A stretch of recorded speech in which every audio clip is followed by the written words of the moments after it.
Washing machine spare part. Washing machine spare part में होता है, दो वॉशिंग मशीन होता है, एक होता है फुल्ली ऑटोमेटिक, एक होता है सेमी ऑटोमेटिक। सेमी ऑटोमेटिक और एक होता है फुल्ली ऑटोमेटिक। ठीक है, तो सेमी ऑटोमेटिक और फुल्ली ऑटोमेटिक दोनों का काम है कपड़ा को धोना ही। ठीक है, लेकिन फर्क सिर्फ इतना है, सेमी ऑटोमेटिक में होता है कुछ काम हम अपने हाथों से भी करते हैं, कुछ काम मशीन भी करती है। ठीक है, उसी को बोलते हैं सेमी ऑटोमेटिक। एक हमारा होता है फुल्ली ऑटोमेटिक। फुल्ली ऑटोमेटिक में होता है कि मशीन पूरा काम कर लेता है, हमको ज्यादा काम करने की जरूरत नहीं है। ठीक है, तो यहाँ पे ये जो स्पेयर पार्ट देख रहे हैं सारे सामान का नाम, ये सभी है सेमी ऑटोमेटिक में लगने वाले पार्ट। ठीक है, किसमें लगने वाले हैं? सेमी ऑटोमेटिक में। ठीक है, तो चलिए सभी का नाम जानते हैं बारीकी से। सबसे पहले ये एक नंबर में यहाँ पे वॉशिंग मशीन है, यानी वॉशिंग मशीन कुछ इस प्रकार से आपको दिखता है, पूरा बॉडी, पूरा कैबिनेट, जो भी पूरा पार्ट इसके अंदर का है, पूरा जब लगा हुआ होता है तो ये एक पूरा वॉशिंग मशीन हो गया। ठीक है, अब इस वॉशिंग मशीन में ही लगा हुआ ये सारे पार्ट है। ठीक है, जैसे कि देख रहे हैं सबसे वॉशिंग मशीन हो गया ये। वॉशिंग मशीन के बाद सबसे पहला पार्ट की बात करें तो पहले पार्ट में ये लिखा हुआ वॉश मोटर। वॉश मोटर और स्पिन मोटर, सेमी ऑटोमेटिक में दो मोटर होता है, वॉश मोटर और स्पिन मोटर। वॉश मोटर का काम होता है कपड़ा धोने का काम करेगा, स्पिन मोटर का काज होता है कपड़ा को सुखाना, यानी कपड़ा को सुखाने के काम में स्पिन मोटर कहा जाता है। जब दो मोटर है तो ड्रम भी दो होती है, वॉश ड्रम और स्पिन ड्रम। ठीक है, तो वॉश ड्रम के साथ में वॉश मोटर लगा होता है, स्पिन ड्रम के नीचे स्पिन मोटर लगा होता है। ठीक है, तो पहले यहाँ पे हो गया वॉश मोटर, फिर यहाँ पे दूसरा देखिए यहाँ पे है जो कि स्पिन मोटर है।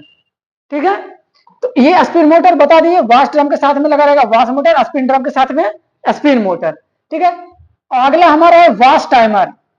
क्या है? Wash timer. तो वॉश टाइमर की जब बात कर रहे हैं तो देखिए वॉश मोटर और वॉश टाइमर। वॉश मोटर जो वॉश ड्रम के साथ में लगा हुआ था, तो वॉश टाइमर भी वॉश मोटर के साथ में लगा हुआ रहेगा।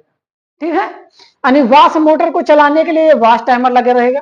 फिर आगे देखिए अगला आपको देखिए यहाँ पे है स्पिन टाइमर। ठीक है, तो स्पिन टाइमर आपका स्पिन मोटर को चलाने के लिए लगा रहेगा। क्या? Spin timer. मतलब स्पिन टाइमर किसको कंट्रोल करेगा? स्पिन मोटर को। सबका नाम अलग अलग है, जो भी काम बास साइड होगा सब बास के नाम से जाना जाएगा, जो भी काम स्पिन साइड से होगा तो स्पिन कर से नाम जाना जाएगा। ठीक है, तो उसी प्रकार वॉश मोटर मतलब वॉश कपड़ा धोने के साइड में, वॉश टाइमर कपड़ा धोने के साइड में, वॉश मोटर को चलाने के लिए। फिर यहाँ पे देखिए वॉश सेलेक्टर स्विच है ना, अगला वॉश सेलेक्टर स्विच। मतलब वॉश सेलेक्टर स्विच मतलब कौन सा कपड़ा धोना है ये सेलेक्ट करने के लिए लगा होता है वॉश सेलेक्टर स्विच। ये भी वॉश साइड में लगा रहेगा, वॉश ड्रम के साइड में लगा रहेगा और वॉश मोटर के लिए लगा रहेगा। ठीक है, तो हो गया wash selector switch.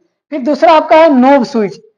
Knob switch, ये नोब स्विच ये होता है जो इसके ऊपर में लगता है, जैसे सिलेक्टर स्विच के ऊपर में, जैसे थर्मोस्टेट स्विच के ऊपर में जो नोब लगाता है, जो घुमाने के लिए नोब होता है, उसी को बोलते हैं नोब स्विच। ठीक है, तो ये हो गया नोब, इसको सीधा नोब भी हम लोग बोलते हैं। ठीक है, अगला आपका गियर बॉक्स।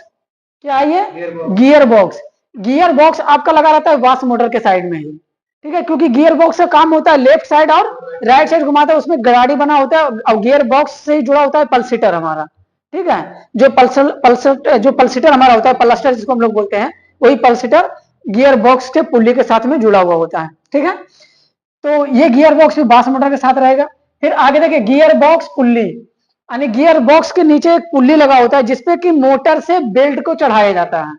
ठीक है, मोटर से बेल्ट को चढ़ाया जाता है, उसी को बोलते हैं गियर बॉक्स पुल्ली। ठीक है, देखिए आगे आपका पल्सेटर है ना, PULSATUR, तो हो गया पल्सेटर, हमके नाम से जानते हैं, पल्सेटर भी इसी को बोलते हैं, प्लस्टर भी इसी को बोलते हैं। ठीक है, तो कोई जो बोल सकते हैं, तो ये हो गया पल्सेटर जो कि वॉश ड्रम में लगा होता है, कपड़ा धोने के वाला ड्रम में लगा होता है। ठीक है, अगर आपका हो गया बर्जर, देख रहे हैं ये बजर, इसको बोलते हैं बजर, बजर या बजक भी बोल सकते हो। ठीक है, तो ये जो बजर होता है ये होता है स्पीकर के नाम से इसी को जानते हैं, यानी कपड़ा धुलने के बाद में जो आवाज आती है वो इसी से आती है, बजर से। ठीक है, या तो कोई चीजें सेलेक्ट करते हैं तो जो टी की आवाज आती है ना वो बजर से ही आवाज आती है। जैसे ही मशीन को हम लोग सेट करके स्टार्ट का बटन दबाते हैं तो देखिएगा कोई कोई वॉशिंग मशीन बोलेगा मशीन आज में स्टार्टेड, मतलब मशीन आपका स्टार्ट हो गया। कौन बोला? बजर। ठीक है, तो ये बजर का काम होता है, यानी आवाज निकालना। ठीक है, ये एक पार्ट अलग है, मतलब ये पीछे के साइड में है, ये ऊपर के साइड में है। ये जो बफर होता है ना, बफर सील, ये लगा होता है स्पिन ड्रम के साथ में। किसके साथ में? स्पिन ड्रम के साथ में, स्पिन मोटर के ऊपर से। ये स्पिन मोटर हो गया, इसके ऊपर में ये बफर सील लगा हुआ रहेगा। ये इसका काम होता है अच्छे से ड्रम को बैठा कर करके रखना और पानी नीचे आने के लिए नहीं देना। किसको? चारों साइड में देखिए रबड़ लगा हुआ, ये चारों साइड में रबड़ लगा हुआ। जब स्पिन ड्रम के साथ में इसको बैठा देंगे और बीच में ये जो बुश देख रहे हैं ना, यहीं से मोटर का पुल्ली कनेक्ट होता है। ये जो मोटर का पुल्ली रहेगा वो इसी के साथ में कनेक्टेड होता है। इसके नीचे लगा होता है ब्रेक प्लेट लगा होता है, ब्रेक शू भी लगा होता है, इसके नीचे लगा होता है। ठीक है, तो यहाँ पे लगा हुआ रहेगा। तो ये हो गया बफर। तो बफर का उपयोग हम लोग स्पिन ड्रम के साथ में करेंगे। ठीक है, आगे देखिए मोटर सॉकर। ये सॉकर इसमें 3 लगा हुआ है। तो किसी में 3, ऐसे ज्यादातर मोटर के साथ में 3 ही सॉकर होता है। ठीक है, मोटर के तीनों त्रिभुज के आकार के जैसा रहेगा और तीनों सॉकर लगा रहेगा। और ये एक बात ध्यान कर रखेंगे कि मोटर का जो भी सॉकर लगा रहेगा वो स्पिन मोटर के साथ में लगा होता है, वाश मोटर के साथ में नहीं। किसके साथ में लगा रहेगा? स्पिन मोटर के साथ में लगा हुआ रहेगा। ठीक है, ये सब ध्यान रखेंगे थोड़ा। ये वाला पुल्ली जो रहेगा वाश मोटर के साथ में लगेगा सेमी ऑटोमेटिक में। ठीक है, आगे आपका ड्रेन असेंबली। ड्रेन असेंबली जो पानी बाहर निकलता है ड्रम से, यानी स्पिन ड्रम से और वाश ड्रम से, दोनों ड्रम से पानी जब बाहर निकलेगा ना, तो जो बाहर निकलने का लिए जो साधन होता है वही होता है ड्रेन असेंबली। ड्रेन असेंबली से होकर के पानी बाहर निकलती है। इसमें एक रबड़ और एक स्प्रिंग भी लगा हुआ होता है यहाँ पे। ठीक है, जो कि पानी जो यहाँ वाला जो आगे का जो सिरा होता है इसको दबा करके रखेगा, पानी को बाहर निकलने के लिए नहीं देता है। ठीक है, ये जो ड्रेन असेंबली देख रहे हैं ना, ये आपको ऑटोमेटिक वाला इसमें दिखा रहा है चित्र में। ये इसका जो सेमी ऑटोमेटिक वाला होता है ऊपर बाहर खड़ा होता है और इसमें त्रिभुज के आकार का बना होता है। ठीक है, तो ये इसको बोलते हैं ड्रेन असेंबली, मतलब पानी निकलने वाला जो बाहर का स्पेस है जहां पे हमारा कॉक लगा हुआ होता है उसी को बोलते हैं ड्रेन असेंबली पूरा। ठीक है, आगे आपका ब्रेक प्लेट। ठीक है, तो देखिए ये होता है ब्रेक प्लेट, ये पूरा ब्रेक प्लेट है। इसी में लगा हुआ ये है ब्रेक शू, छोटा सा। ठीक है, ब्रेक शू समझ रहे? बाइक में जो हम लोग ब्रेक शू चेंज करवाते हैं तो उसमें हल्का ऊपर का जो रगड़ रहता है लगा हुआ, वही होता है ब्रेक शू। तो यहाँ पे हो गया ब्रेक शू लगा हुआ है, नीचे पूरा ब्रेक प्लेट हो गया। अब इसमें ब्रेक वायर हो गया, यहाँ पे जो रखा हुआ है ये हो गया ब्रेक वायर, मतलब उसको खींचने के लिए जो तार आता है ना उसी को बोलते हैं ब्रेक वायर।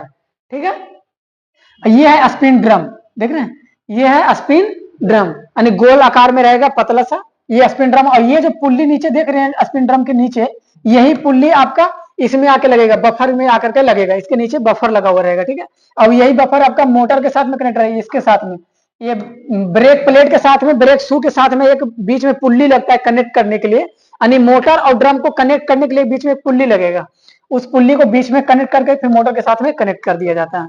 ठीक है, स्पिन कैप, इसको लगाना बहुत जरूरी होता है। बहुत सारे वॉशिंग मशीन में अगर ये नहीं लगाएंगे ना तो थोड़ा दिक्कत होता है। दिक्कत क्या होता है समझिएगा, जब स्पिन ड्रम जैसे कपड़ा डाल करके चालू करेंगे तो घूमती स्पीड में है, जब वो स्पीड में घूमेगा और ये वाला कैप अगर उसके ऊपर में नहीं लगाएंगे ना तो कपड़ा बाहर फेंक देगा।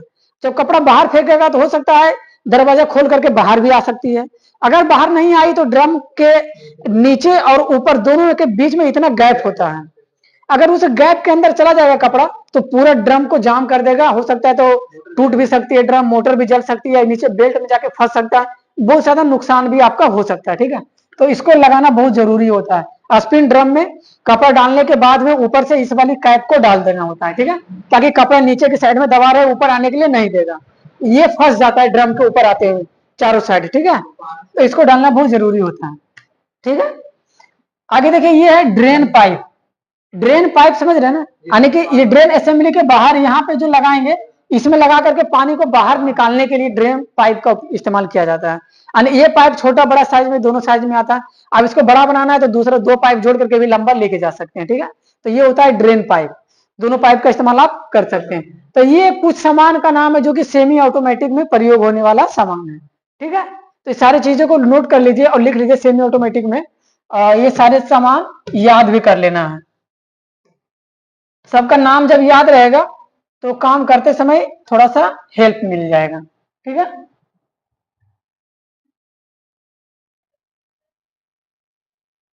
ठीक है, नोट कर लीजिए इसको।